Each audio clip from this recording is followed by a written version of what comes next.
All right, I'm going to refresh it. It says private, but let's see if it stays that way because I put it as public. So let's see if the chat shows up. I might just have to look on my phone. Let's see. Let's look at people. The chance to join.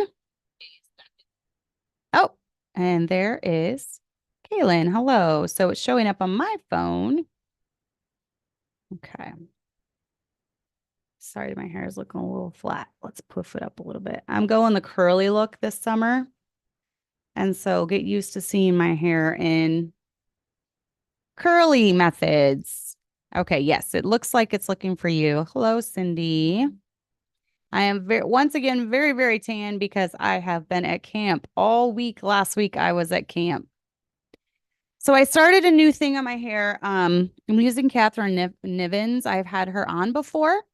I'm using Catherine Nivens' method. So I've actually been using clay to wash my hair. There we go. Okay.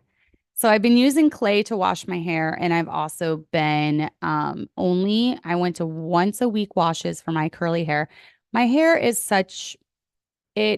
my skin and my hair are very, very dry. I'm very, very dry. I have to moisturize a lot. And so my hair just soaks up whatever oil I put into it. So I made her hair oil, and I have also been doing that like before my wash. I put in the scalp, I rub in the hair oil and then sleep on it overnight. And then I use the clay to I mix it with water and essential oils, and then I use clay in my hair to wash it. No. And then I rinse it with apple cider vinegar, no conditioner. So we'll see how long this lasts. Okay. This is the first time I've been all in with her hair care. So I actually did an episode with her um on my show, and just look up Catherine Niven, Gently Led Sisters, and it should pop up if you want to know the protocol that I'm basically following. And then follow her YouTube. She's got like a ton of subscribers, a ton. She's actually she sent me a picture of it. She's starting her own hair oil that she will be selling, which would be a lot easier than what I did, where I order everything off Amazon and make my own batch. So I would highly recommend that once it comes out. I have not tried that, Amla. I have used, so in the hair oil that I made, there is olive oil, coconut oil, neem oil, but it's only a tablespoon. And to be honest, it's very overpowering. The smell of the neem oil is a little overpowering, so I'm not sure I quite like it, but it's one of the things that's the greatest for your hair. There's MSM powder in it. There are essential oils, and then flax seeds, ground flax seeds. That's like the magic ingredient that really, really helps your hair. There's a couple other things that you could put in it, but I stuck with just the basics. So, yeah, Kaylin, I noticed your hair has been looking very nice lately. So that's what I'm hoping. I'm hoping to grow my hair out. And so, since I will be growing it out, most of the time, my hair is obviously natural curly. Most of the time, when I grow it out, though, it gets very thin on the ends. So I'm hoping that this protocol will help it. But anyways, enough about that. My hair care routine. So this week, I was thinking about what to do because we were at camp, and I want to talk about protecting our daughters and sons while also raising strong, independent children who won't bow to peer pressure, drop their standards, or cave to the world. There's definitely a balance when it comes to this subject, because raising kids is not about shielding and protecting them from absolutely everything in their lives, keeping them in a bubble so that nothing bad will ever happen to them, but rather teaching them how to honor and glorify God with their lives while living in the world. It's a part of living in the world while not being part of the world. It's no secret that we need tough kids in today's society. The world is getting more and more wicked, and the tide is turning against God and Christianity in general. As someone who believes that we as Christians will face persecution, I am not a believer that all of our problems are just going to disappear before we face anything in the rapture. I do believe that we will be here for some of it, and we will have to take stands against the mark, against the Antichrist, etc. So as someone who believes that, holds to that belief, um I know I need to raise kids who are strong and possess self-control in the face of opposition and in the face of persecution. So what are some things that I'm trying to do with my own family? So number one, I am trying to teach them that Christians will go through persecution. There is this false ideology out there that if you are a Christian, it's like a Joel Osteen type of thinking that if you are a Christian, nothing bad will ever happen to you, everything will always be good. Um, God's going to bless you. Well, yes, all those things are true. God will bless you, but everything's not always going to be good. You know, the rain falls on the just and the unjust, and there's Bible verses about that. So I'm going to try to teach my kids that when you're going through hard times, it doesn't mean you're being punished. Okay. I don't want them to have this attitude like, oh, God's bringing the hammer down on me. Although I want them to be sensitive to the Holy Spirit, because if they are willingly sinning, if they are going against God's law and they are breaking his commandments and they are, knowing the truth, they're willingly sinning in their own life. I want them to be open to the fact that God could be trying to get their attention, so, um, along with teaching that Christians are going to go through persecution, I want my kids to have an answer for why they believe what they believe. I want, since we are a little different, and this comes down to because of our differences, we are truly independent Baptists. We don't really fit a certain mold per se. So we have different views when it comes to many different things. Obviously, we have the core beliefs of being IFB, and that's why we're going to remain IFB as much as they don't want to claim us. We are going to remain IFB when it comes to standards and separation and holy living and the King James Bible and being set apart and the core doctrines of the IFB we completely agree with and we stand for 100%. Now, some of the secondary things we're a little bit different on. And because of this, our kids, more than any other IFB kid, needs to know why we're different in these things. Is it just because their dad wants to make waves? No, he didn't go into the ministry thinking, oh, I just want to be this guy that everyone talks about and hates and whatever. No, he is a man of principle who stands on the Bible and believes the Bible. And he was taught to believe the Bible. And he was taught if you're different, um, if what you've been taught is different than what the Bible says, then you go with what the Bible says. So this was drilled into his head, and that's what he's tried to do. He's tried to live his whole life like that. Um, so when it comes to our kids, I want my kids to have an answer for why they believe what they believe when it comes to any biblical doctrine. And I believe that their beliefs need to become their own by the time they're teens. I don't want them just um saying something because mom and dad do or the group that we're with does. I want them to know why they have this difference when it comes to this belief or why this belief is the same as, you know, the group we run. We don't really run with the group, but you know what I'm saying. So, um, how can we also raise strong children when it comes to this area of loyalty and faithfulness? Because this is an area that they're going to need to be strong in. We live in a very wishy-washy society where um actually Gen Z has been coined the unhappiest generation to exist. So we're seeing very unhappy Gen Zers. The rise of suicide is astronomical. There's never been a generation that has committed as much suicide as the one that we're in. I feel like every day I'm hearing about someone I know personally that has decided to take their own life. So they don't want to face hardship. They don't want to face anything difficult to get through. And life is full of hard moments. Life is full of just wondering, how am I going to pay this bill and how am I going to pay that bill? And, one trial after another, whether that comes to health, cancer or autism is on the rise or, birth defects are on the rise. So how am I going to get through this trial? How am I going to get through this persecution? And instead of squaring up and facing it and working their way through it, they choose to just end their lives because it seems too dismal or seems too hopeless. And it's a real epidemic. And my husband and I are becoming more and more aware of it. And it's really, really sad. And I think part of the problem is that our kids, our Gen Zers, they haven't faced hardships.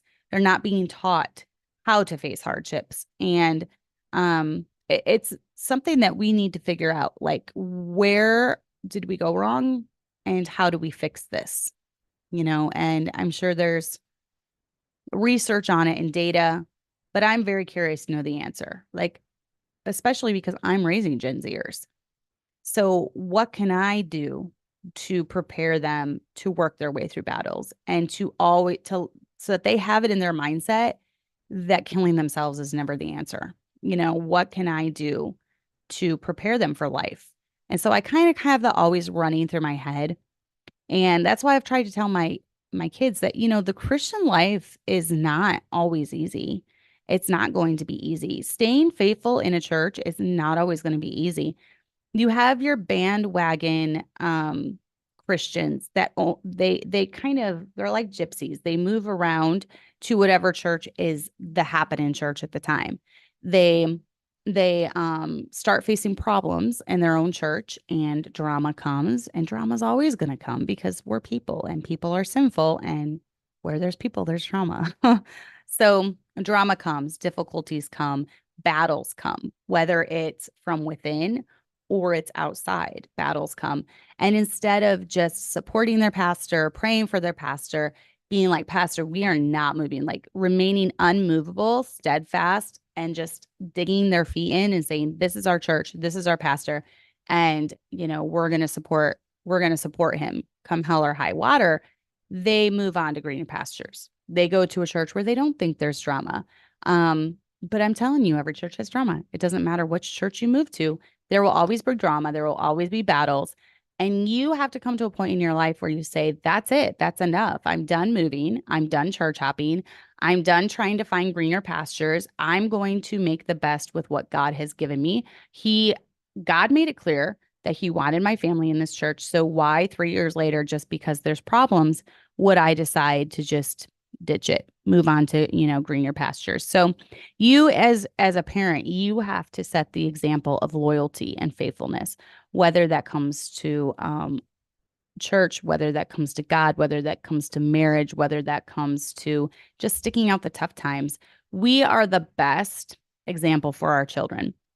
And if we're just ditching every time there's a heartache, or every time there's an altercation with someone else, or every time there's a disagreement, or, whatever it is, if we're just ditching and moving on, that's going to teach our kids that pattern, that when things get tough, or there's disagreement, or there's an argument, or whatever it is, then I just ditch and move on.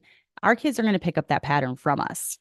So you have to really be careful about church hopping, especially about any time that there's something, anytime attendance is lower, thinking, I want to go to a church that's running 100 or 200 or 300 or 500 or 1,000.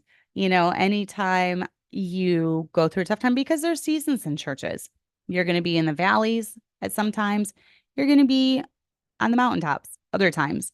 You're going to experience lower attendance numbers. You're going to experience higher attendance numbers. So there's seasons when it comes to churches. That's why you just got to exhibit a life of loyalty and faithfulness when it comes to this area. Moving around a lot is not good for kids. Not at all. They need security. And my husband's dad actually decided this a long time ago, because his family, when he was growing up, they were kind of gypsies. They moved around from town to town. And he also observed a lot of preachers' families, especially when they were younger and they had young kids, move around quite a bit. So he determined that when he planted a church, or he started a church, I don't even know if he was planning on starting one. It just kind of happened. But he determined that when he became a pastor, he was going to stay put. And he did. He's been at the same church now for over 30 years, something like that. And so all my husband knew was Lighthouse Baptist Church.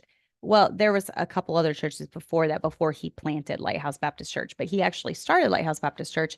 And since that time, that's all my husband knew for over a decade and a half, until we started our church. Now it'll be 13 years this month. And believe me, there have been many times when me, especially, I just wanted to throw in the towel. Sometimes I think it would be so much easier to go to a place where you can kind of just blend in and just be the model family as far as when it comes to serving and being in your place every Sunday morning, Sunday night, every Wednesday night. You showing up when you say you're going to show up, getting involved in the soul winning and the work of the Lord. Sometimes I think it'd be easier just to like go to a bigger church and just kind of blend in and be one of those, but that's not what God has called us to. So my husband knows that the calling of God was on him to start this church. And so we're going to remain planted here, even though we've seen a lot of sparse times, mainly sparse. We've had mountaintop days and we've had very, very low valley days. But our kids know that it's not just a fling for us. They've seen us through the good times and they've seen us through the bad times. And I think us as parents can give our kids the biggest example when it comes to being loyal and being faithful. Find a church and get planted. Every church has issues. And I keep talking about church, but I feel like for me and my family, that is one of the reasons that my kids are turning out, if you want to call it that. That is one of the reasons that my kids are deciding to walk in this lifestyle. I believe church is the most pivotal thing in my kids' lives as far as keeping them grounded, keeping them balanced, keeping the right goals in their mind, teaching them, encouraging them, uplifting them. Church is it. So the church, the home, the school, they all three need to be working in unity. And if you can't find a church, a good church in your area, because I feel like everyone always says there's no good churches, then move. You know, my husband has people email him all the time telling him how much they appreciate his podcast. And the other day, someone was telling him, I'm going to have a really hard time going to a church. It doesn't, see things the same way as you. And he told him, well, maybe you need to move because we have all these smaller churches out there trying to make a difference with our soul winning and maybe with what we think is a more biblical eschatology and things. And people give lip service, but yet they're not showing their support, whether that's by becoming a part of that local church. And I don't believe in internet church. So I don't believe that you should just be laying at a church and just watching sermons. That's lame. You're not getting the whole biblical mindset when it comes to exhorting one another, encouraging one another, uplifting one another. Internet church is not church. So he just told him, well, if you really can't find one, then you might need to move to one that is like-minded. So we're kind of to that point now when it comes to it because we hear a lot of lip service, but then there's not a lot of action on people's part. So don't just say something, put your action behind it. Get plugged in. Once you get to that church, get plugged in. So exhibit faithfulness in your marriage to their dad, provide a solid home with a good relationship that they can observe. More than anything, a good home life and a good church are the two things that I think are the most instrumental in raising good kids. The most, 100%. But you're going to model to your kids and the way that you raise strong children and raise confident children is by modeling a good marriage for them, showing them how you do marriage.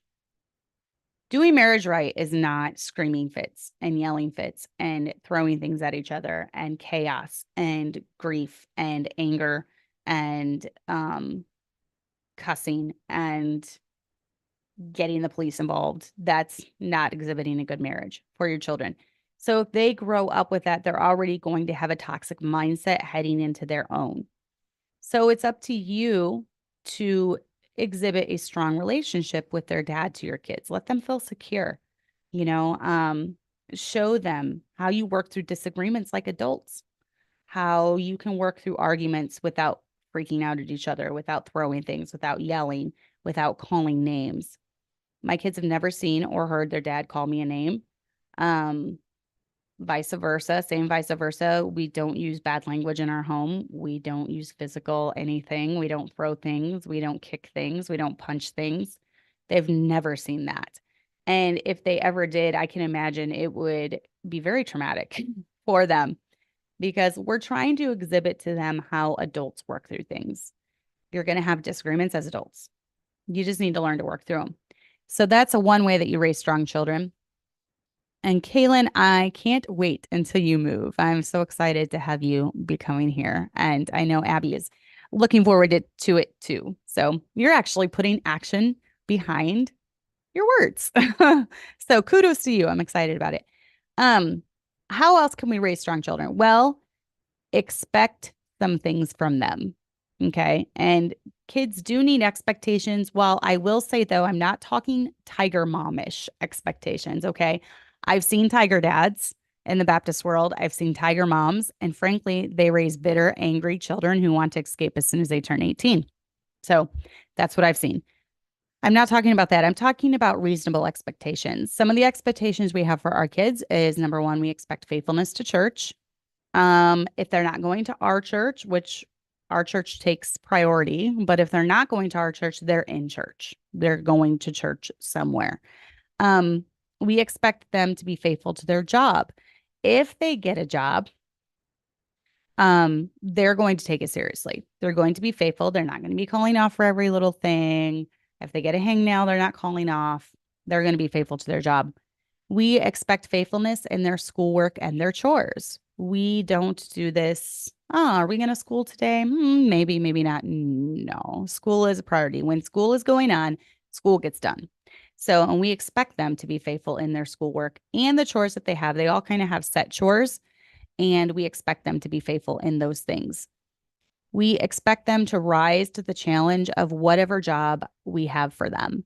So whether that's a new job, whether that's their chores like taking care of the chickens or taking care of the ducks, providing them water, providing them food, whether that's a newer job like cleaning out the garage or cleaning the basement, we expect them to rise to the challenge of whatever it is that we're having them do.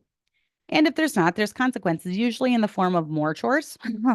If they're dragging their feet and just not listening, they usually get more to be added onto that. So, and then we also expect them to obey us. And this is not just my little kids that I expect. This is something I also expect out of my adult children. And my adult children, they're 21 and almost 20, but they are very good at wanting to please their mom and dad still. And that's a good thing. It's because it's in their heart to please us. And I think it's in the heart of most decent teenagers and young adults to please their parents. And it's in their heart to please us. So if they know we have a problem with something, they're not going to go against what we want, even being as old as they are. They're still in our house. So our rules are, if you're living in the McMurtry house, you're expected to act like a McMurtry. And there's just some different boundaries and guidelines we have as far as like church attendance, even like going soul winning, acting a certain way, dressing a certain way. Even though my daughter's 20, she still lives in our home, and it's not going to be kosher or okay for her to just be dressing in a way that we don't feel honors the Lord, especially since she has younger siblings too that are looking up to her. So, and dress honestly has never been a big thing in our home, as far as like enforcing it. The girls just kind of know the guidelines and they do it. There's not ever any issue with it. There's no fights. There's no fighting over it. So, but that's just one of those things, where as McMurtry's, we have certain things that us McMurtry's do. So not saying your home has to do it exactly like ours. And that's another thing we've tried teaching our kids, is that even though we do something a certain way, it doesn't mean that everyone has to do it this way. Or on the flip side, if the Smith family is doing it this way, it doesn't mean we have to when it comes to that, because there's some things in the Baptist world that I think are kind of just a little extreme. And I don't feel like we need to follow it for our family. Now, those are not things I would never shove that in someone's face if we do. Let's take a silly example. Let's take sleeveless shirts. Okay. There's some Baptist groups that are very sleeveless shirts are super taboo or whatever. Now, my husband will tell you he doesn't understand that, because he's like, it's not like I'm attracted to arms or something. It's just an arm. So he doesn't really understand that whole thing. So for us, sleeveless shirts is not a big deal. Now, if I was going, like, let's say I'm going to the camp though, where they don't want you to wear sleeveless shirts, and I can understand having a standard because there's some sleeveless shirts that can get borderline like strapless, like the thin strap. And so where do you draw the line when it comes to sleeveless?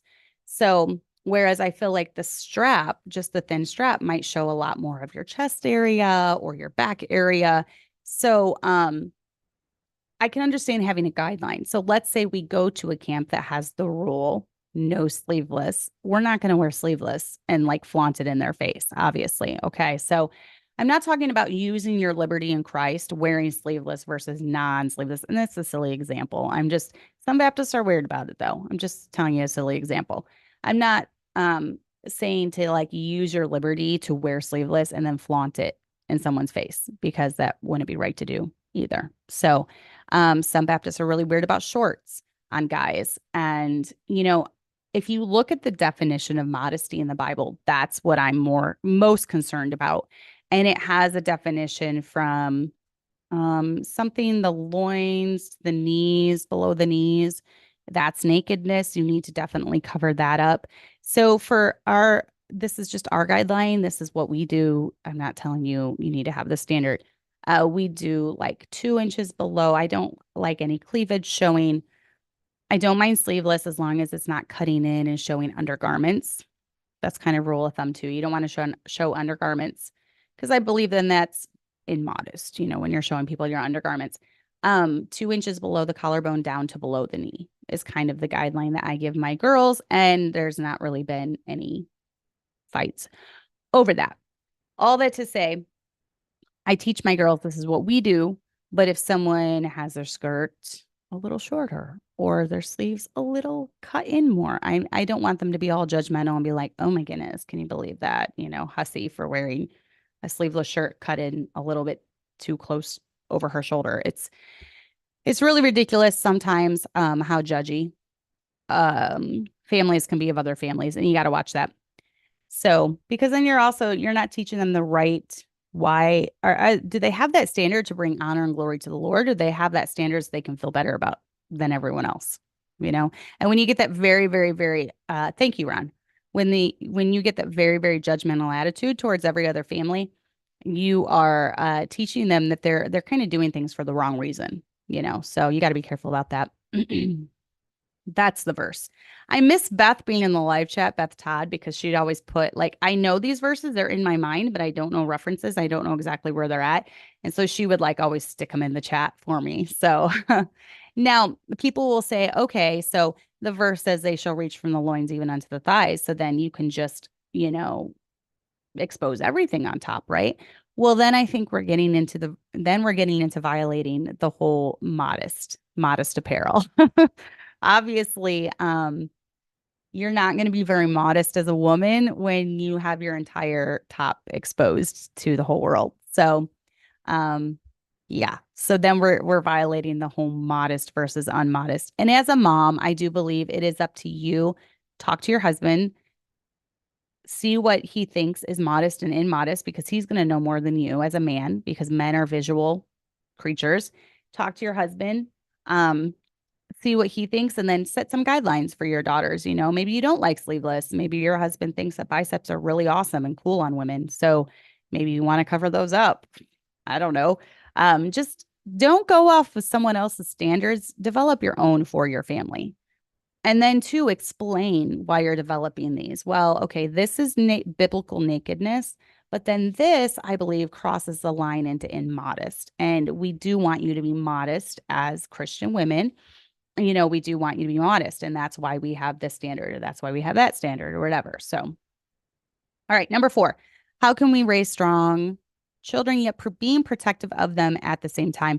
Teach them independence. And you might be like, well, how can I protect them if I teach them independence?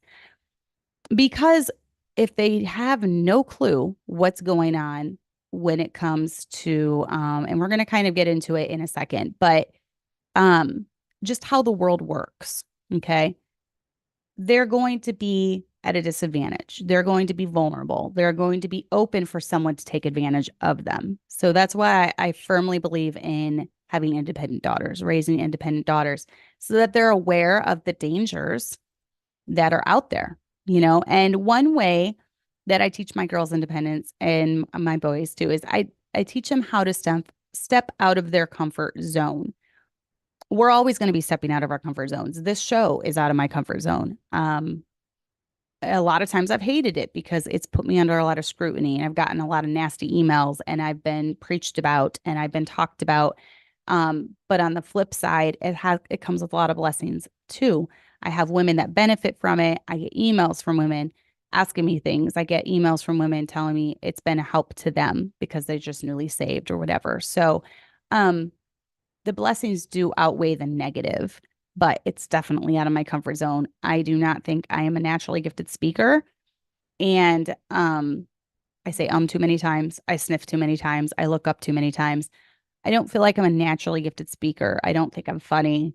I don't think I'm animated enough. I stumble over my words. So I feel like Moses in a lot of ways. I'm like, God, why are you trying to get me to do this? Why do you want me to do this when you know this isn't my forte? I would much rather sit down, write an article, write a blog post, take time to think about my words. And it's funny how you can be a good writer, but not a good speaker. And I fall into that category. So, this is out of my comfort zone, but I know that life is all about being out of our comfort zone. Going soul winning is out of my comfort zone. Even though I'm an extrovert, I don't like having the door slammed in my face. I don't like people looking at me like I have two heads. Um, but then all the times when I go and someone ends up getting saved, it's an amazing feeling and nothing can top that. So there's blessings and there's trials and all of these things. And I would never go soul winning if I just stayed within my comfort zone all the time. So teach your kids how to respect authority and how to talk to adults. Teach them to look at adults when they're talking to them. Teach them how to carry on conversations. Teach them how to be social and interact with their peers. Teach them how to take correction from authority figures in their lives. Gen Z has a really hard time with taking correction from anyone. And part of raising strong children is raising children that know how to take rebuke. And it's not just a Gen Z problem. Being in ministry, my husband's had to tell people straight sometimes how it is, and they don't take it well. And these are people, men, 30, 40s, whatever. So people in general, we don't take correction well, but it takes true humility and true strength to be able to take correction, look at your life and apply it, make some changes, and then get better from it. It takes true humility to be able to do that. Set them up for life as an adult. So when this comes to our boys, what does this look like for us? Well, for us, it comes to teaching them how to work hard. They've been working jobs since they were about 12. We were never of this mindset that having a detasseling job at 12 is going to ruin my son.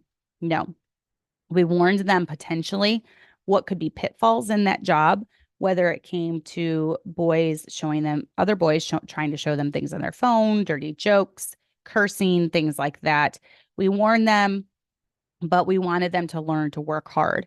Their schooling, homeschooling was priority for us. The trades, both my boys are probably going to go into trades right now, getting them their license early. So at 15, they start driving school. They get their license at 16. They're working a job at 16 to provide for their insurance, their car, whatever. Making sure that they have their diploma, making sure they have their grades averaged out, making sure they have a passport, making sure they have their license up to date. All those things are setting them up for life. I've known of some that are 17, 18. They don't have their diploma yet. They've never gotten their license yet. I feel like that's a shame. You're not setting them up for real life. For girls, that also comes. 15, they do driving school, getting their license. I don't want my daughters to be dependent on someone else to drive them around. I've seen that happen a lot, and it's because of fear. Maybe it's because of finances, because then you're going to have to pay for car insurance. But this is something that's priority. You're just going to have to suck it up and figure out a way to pay for it, because they need to learn to drive. They need to learn how to get themselves around. I don't want something happening to them not being able to drive somewhere for help.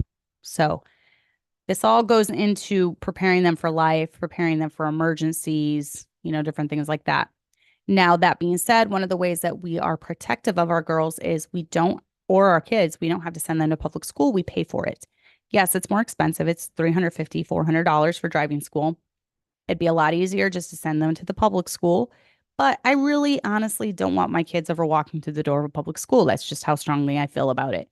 And with school shootings on the rise, with drugs on the rise, with predators on the rise, with the LGBTQ nonsense shoved down their throat, um, I don't want them even in that environment at all. So it's my goal that they never step foot in a public school. That's just my belief.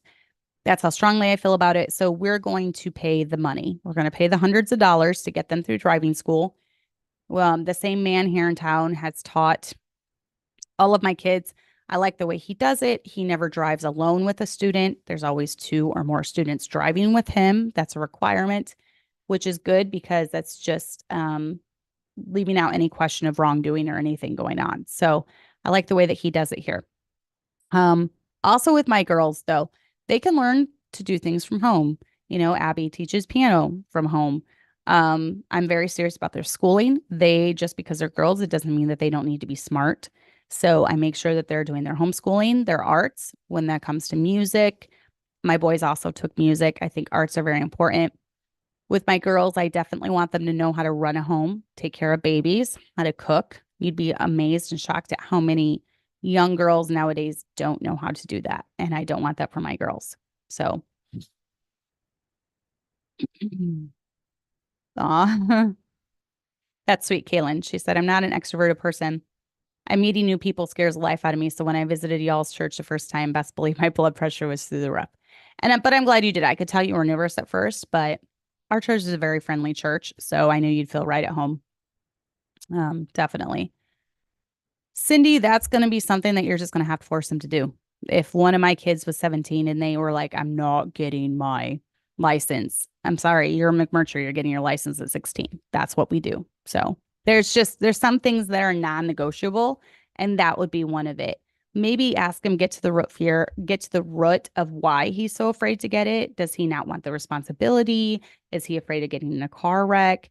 Obviously, if there's some like deep psychological reason, like he was in a car one time and he got in a wreck, he might actually need therapy to get over that or something. I don't know. I'm not a professional, but if there's some deep rooted fear, maybe he just needs to work through that. But we're all going to have fears that we face in our life, and we need to learn to overcome them. So that's part of raising strong children, is teaching our kids how to overcome fears. This past week when we were at camp, they have, for the 6-year-olds to 12-year-olds, they have platform competitions. And Evie had signed up to do Bible memory, and Evie and Lana had signed up to do a duet, like a piano violin duet. And Evie wanted to back out really bad of her Bible memory. But I knew she knew it. I had heard her recite it. I knew she knew it like the back of her hand. And Lana was just like, Mom, just let her back out. Let her drop it.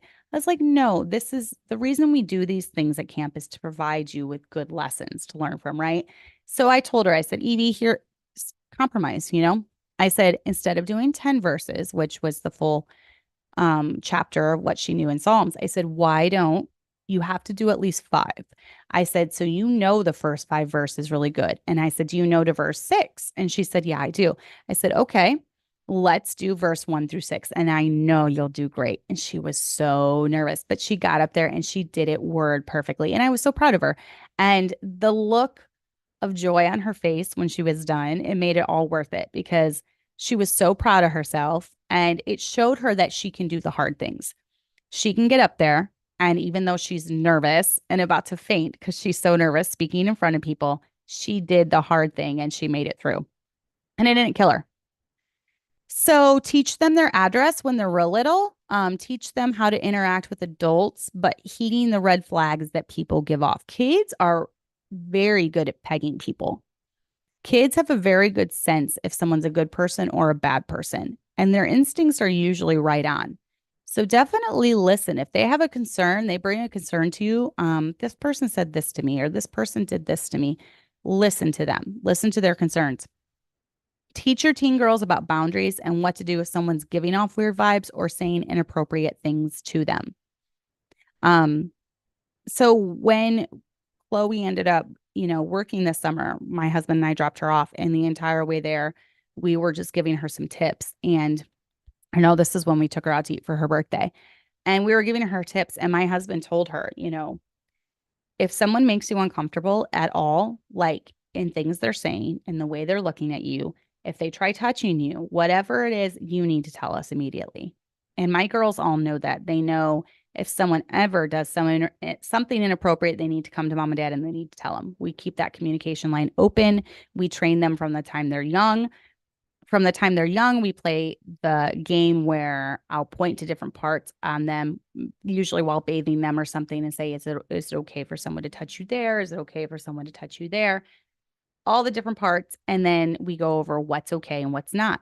And I say, if someone ever touches you here, you come tell me immediately. You kick, you scream, you make noise, and you come and get mom and dad. And we're usually not far from them. And they don't really stay over at people's houses or anything. Um, so that is something that we've taught our girls from the time that they were really young. I do not believe that purity culture is evil. I do not believe that purity culture sets girls up to be victims. What I do believe, though, is that some parents make physical things too taboo. They make a girl's cycle too taboo. They make the whole subject of sex too taboo. They make it so taboo and so puritanical that they never talk about it, and girls have no idea. Girls have no idea it's wrong for a boy to touch them there. They have no idea it's wrong for a boy to say that to them. They have no idea that it's wrong for an adult to put them in that situation. And so you need to educate your kids from the time that they're young about what is acceptable and what's not. And then sex in and of itself is a beautiful thing. It's not bad, it's not gross. It's a great thing to be enjoyed in the bounds of marriage. And I don't believe that purity culture is bad. I believe 100% in purity culture. I believe in promoting our girls to be feminine and keep themselves pure for their future husbands. I believe that's one of the best gifts that you can give to each other, is not carrying the baggage of other physical relationships into the marriage. Um, but I do think that Baptists can be too puritanical about it, and they can almost make it like it's this dirty thing, and it's not. It's a great thing to be enjoyed within the bounds of marriage. So you need to be very careful with it's just a balance. Once again, not getting too graphic, but letting your girls know this is not acceptable if someone ever does this to you. You need to come get me.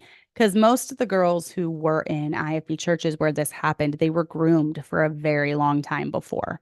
So we've always told our daughters, it's not right for an adult male to give you attention. It's not right for an adult male to give you gifts. It's not right, for an adult male to say these type of things to you.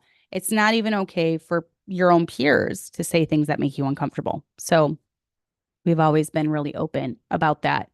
Um, so yes, when it comes to protecting my girls, I just went over all that. I have tried to instill in my boys just the importance of keeping their minds and eyes pure about how horrible porn is, about being careful of giving online info, of looking up things online. Um, with my girls, we usually allow Instagram first when they're about 15 or 16. And we have told them, first of all, we only want you accepting people you know. Second of all, if someone does get through the cracks and they start private messaging you, you come immediately to us and tell us. You delete them, you block them, letting them know that mom and dad have access to their phone. And at any time we can get on and look through what they've been looking at. We can look at their search history. We can look at private messages. We basically own their phone. We pay for their phone. It's our property. So just because our daughter has that doesn't mean that it's only hers and there's no access to us at all. Teach them how purity begins in their minds, and God sees all when it comes to what they are searching or looking at. Monitor their phones and usage. Turn off Wi-Fi at night. This is something I did when my kids only had Wi-Fi access. I would turn it off at night when I went to bed. That way, I'd also put the phones on the table. I would not allow my boys to have their phones at night. Teens can do really stupid stuff at night when it's late and they can't sleep and they're just scrolling their phones. They can do really, really stupid stuff. So definitely be very careful with phone usage at night. especially if you're not around. If you need to, get covenant eyes or something similar. It doesn't catch all. And if someone is determined enough, they're going to find a way to sin. And but it might just be nice to have for them to know that there's that extra accountability there. So jobs are not when it comes to protecting them. Each kid is different when it comes to a job. A job or college in and of itself does not corrupt your kid. It shows what is already there. And I will stand by that. I'm very firm with that. So many parents saying, never let your kids get jobs. It ruined my kid. I don't believe a job is going to ruin your kid. A job is going to see what your kid is made of. It's going to show if they have enough stamina to withstand peer pressure. And if you see some things that are slipping when they get jobs, readjust, learn from it, do things differently with your younger kids. You know, I feel like we all get too set in our ways of this is what's worked for me. So we're going to do this for every other kid, by golly. Well, every other kid's not the kid that it worked for.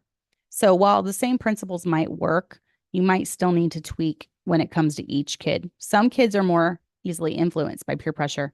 Some kids couldn't care less and they are like, you know what, this was my personality. I don't care if I'm the only one wearing skirts. If the entire world all wear skirts except for me, I'm going to wear a skirt if that's what I believe is right. That's my personality. Some of your kids are going to have that personality.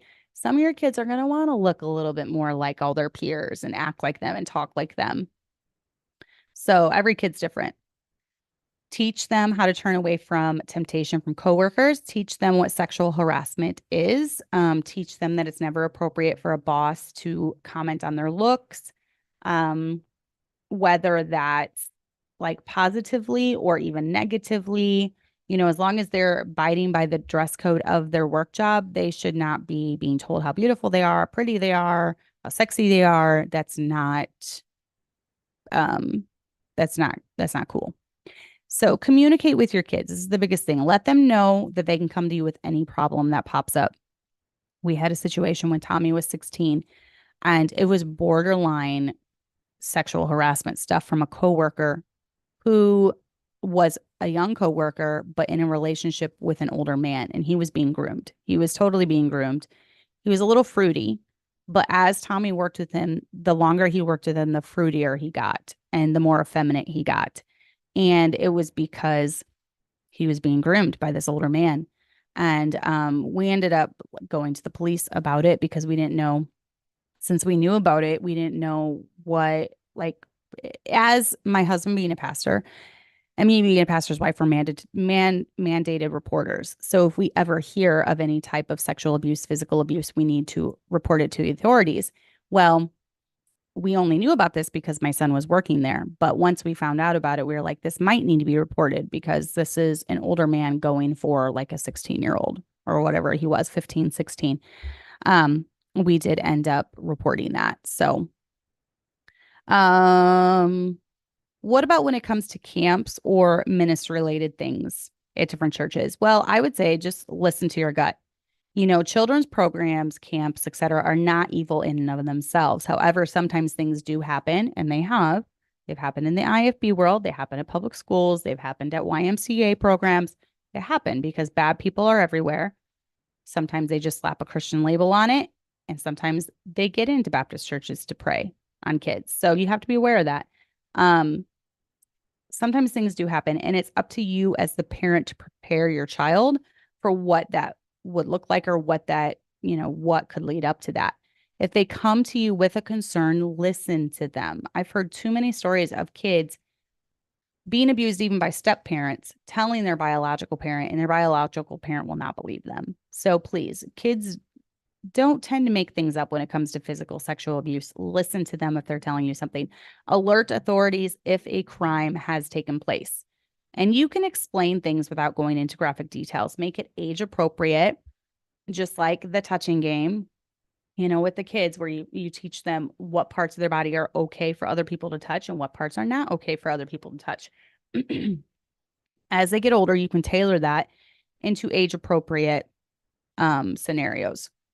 And then what about sleepovers? I basically just believe this is up to each family.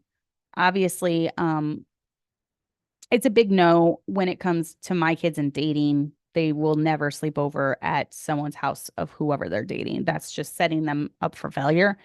Because I don't care how good your kid is in the middle of the night when hormones are raging and they think they can get away with it. No one's going to see. They might do things that they normally would not do if they were not even put in that situation. So that's just something as a McMurtry, not going to happen. Um, I've often been, I think people who are outgoing get a bad rap as like this person's outgoing. So they're like going to overstep into other areas of their life, like with their kids' relationships and things. Well, that's just not true. You can be the quietest person in the world and be a total shrew when it comes to your kids getting into relationships. So whether or not you're outgoing or talkative has nothing to do with how you handle relationships. And there's a line that you walk when it comes to navigating dating relationships without being overbearing with your kids. How can you protect your kids in these dating relationships while letting them be an adult? And for us, that looks like chaperones. We don't do unchaperoned dating. Siblings can chaperone. Um, we don't do overnights at whoever they're dating, their house. That's not going to happen. Um, you know, but we do let them be adults. We don't look at all their text messages. We don't listen in on all their conversations. We're trusting them that they're not going to be sending each other images, et cetera. We've tried to really grill it in our kids' heads. Once you send a picture out, it's out there forever. And, if you're not married to that person, if you're just dating them, your whole reputation could be lost in an instant if you do something stupid like that. So, um, lay out ground rules for dating, but then let them be. Just let them be, let them have their relationship. Only revisit them if trust is broken. So far, that hasn't happened with us. I hope it never does. And if it does, you don't need to hang it over their head for the rest of their lives. They just need to do better. They need to get up. They need to resolve not to let that happen, put more safeguards in place if that's what you need to do, and then move on. So, really quickly, younger kids. The younger years are so important for teaching principles to your kids. There's a stupid YouTube show that my 3 and 5-year-old like to watch. And one day, Kelly came to me very concerned because the boy of the family, they had put him in a dress. And I told her very seriously, that is disgusting. We don't believe in that. Girls need to dress like girls and boys need to dress like boys. Boys don't wear dresses. Those are for girls. And I said, I don't want you ever watching that show again. And from the time that they're little, we've tried to foster the open communication type thing. Now, I could have freaked out and been like, Callie Lynn, how dare you watch something like that? Which would be stupid because how in the world would she know? But instead, I told her, thank you for coming to me. That was great that you came to me and you told me. I want you to tell me about things when they happen. I want you to let me know if you see something that's not right. And I told her, we're turning it off and you're never going to watch it again. So now she knows not to watch that show with the boy who they dressed in a dress. So, we use all experiences teaching opportunities with our kids, whether we're out and about and we see something that's not appropriate, we'll tell them that's not good. As Christians, we don't act like that. We don't look like that. We don't dress like that, whatever it is. You know, teach them to be open and honest with you about situations, not to be sneaky. And have clear-cut rules for your family when that comes to dress, behavior, relationships, etc. Teach them to work hard, teach them to love God, teach them age-appropriate things about their body and then the changes that will take place. When they start going through puberty, they need to know what's about to happen. So teach them that it's a natural thing. Teach them they can talk about any symptoms they're having, any questions, concerns that they have. When I was growing up, and this is maybe why I'm a little more open about this subject, because it is completely natural and God made us this way. And I don't understand why we make it so taboo. But when I was growing up, my mom was very taboo about it. And I remember when I was 12, everything started happening and she handed me a book. I was like, okay, but what if I have questions? Anytime I tried to ask questions, she'd get embarrassed. She didn't want to talk about it. So because it was a very confusing time for me, I just determined with my girls, I was going to be very open about it. I want my boys to know that this is something that happens, especially having six daughters. There's no hiding it. It's a fact of life. I want them to know how to better be prepared for when their wives go through it. Some that have been raised in an ultra Duggar like household where those things, natural things that happen in a woman's body every month, are never talked about. They're raised in such a puritanical how I don't even know if that's a real word. I just made it up, but whatever. Puritan and then puritanical. That's what I'm trying to say. But they've been raised in such a home like that that when they get married, they have no idea how to navigate the waters. They have no compassion. They have no sympathy. They just think that their wife is a brat. And that's a shame. Our boys should know there's going to be times in your life where you need to be a little more understanding. You need to be a little more compassionate. You need to be a little bit more caring. And it's not that anything is wrong with your wife. It's this God made it this way. Her hormones are crashing. You need to, just be a little more caring. So, hey, Joyce. So I've always been a little more open about it because I want my boys to know what's going on and I want my girls to know what's going on. It's not a gross bad thing. It's something that's completely natural and normal. And um yeah, we're always a little bit more open about it. So you can be that way without being gross about it or, making it into some gross thing. And I think it's a shame when people do that with their kids. Show them that your home is a safe place where they can flourish. That's one of the things that they need. One of the things of raising strong kids they need the most is they need a strong home life, they need a strong church, and they need the school all to be working in unity with each other. And then tell your girls often of their worth in Christ and how they can be happy at whatever stage of life they are in. That is a big secret to raising strong girls, is letting them know their worth. I've been listening to a lot of like cult survivor shows. I'm like fascinated by true crime cult survivor shows. And a lot of them are from Muslim girls who were raised in the Muslim religion. And for some of them, their home life was a nightmare. And because they were born a girl, they were at a disadvantage from day one. Their parents only wanted boys because boys were seen as more valuable than girls. And to me, as a mom with six girls, that breaks my heart because girls are so very special. And especially just ones that know their worth, ones who have parents who love them and who think that they are amazing. And, it's something that girls always already struggle with self-esteem and self-confidence issues.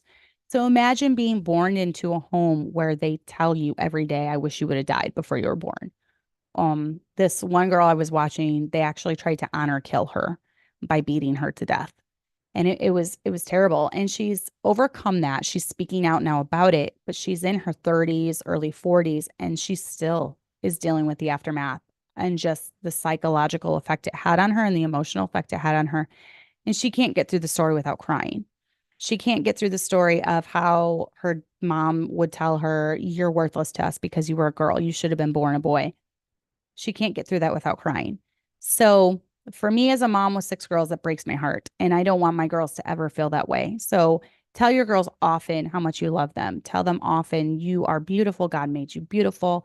I'm so glad God gave you to me. God has big plans for your life. Let them know that they are worth so much in the eyes of God.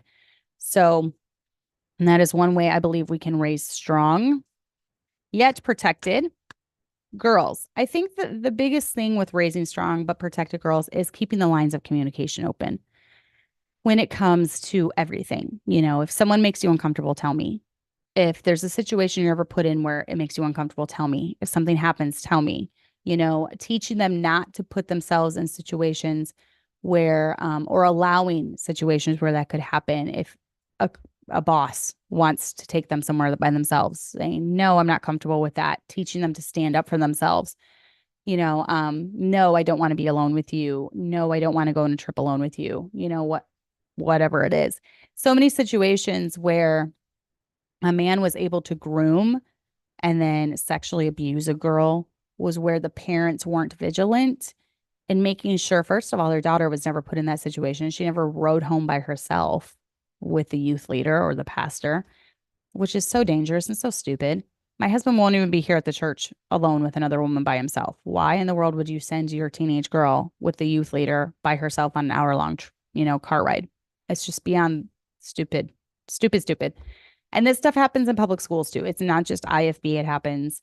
IFB gets the focus because we're so hardcore on living godly and holy living. And then you're doing this in the background. What a hypocrite.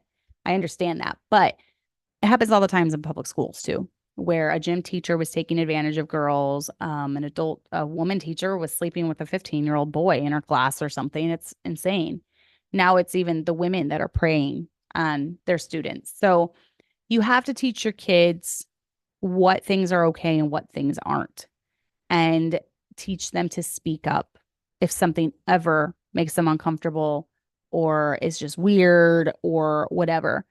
That being said, don't go around accusing everyone of being a pedophile or a crazy person just because you think you're right. You you can't just do that. If it makes you uncomfortable, remove your child from that situation or remove your child from being around said person. But you can't just go around throwing out accusations all the time too. So that's a pretty big deal too. You can't be falsely accusing people, because if you're wrong, you forever tarnish the reputation of that person, and that's not right to do either. So once again, it's all about balance.